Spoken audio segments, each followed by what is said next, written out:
Of Ukraine. Ukraine's president says at least 130 people have been killed and hundreds more injured. Those numbers are only expected to grow higher. Wake Up Charlotte's Bree Jackson now in Washington, where President Biden is among world leaders condemning Russian President Vladimir Putin. Good morning, Ben. Sarah, President Biden has a virtual meeting with NATO leaders this morning to discuss the situation in Ukraine and possible new sanctions against Russia.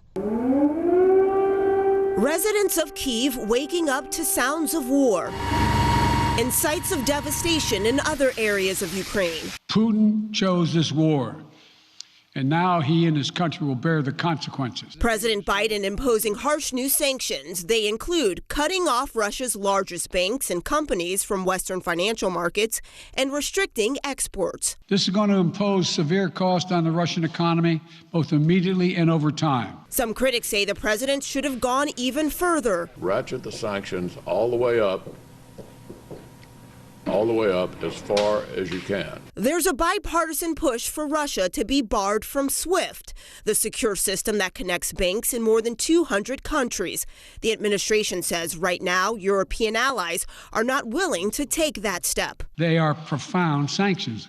Let's have a conversation in another month or so to see if they're working. As the impact of this is felt, as the consequences of what President Putin done is felt, including in Russia, that will have an impact. The Russian attacks igniting worldwide protest.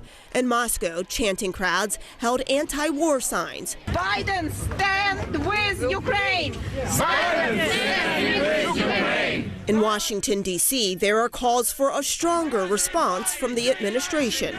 Many praying for those fleeing for their safety. I just can't believe someone could be so evil. During an unclassified briefing, U.S. military leaders described the current phase of Russia's military operation as the tip of the spear, warning of more violence and casualties to come.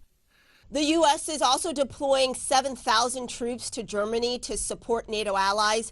President Biden again stressed that no U.S. forces are being sent directly into Ukraine.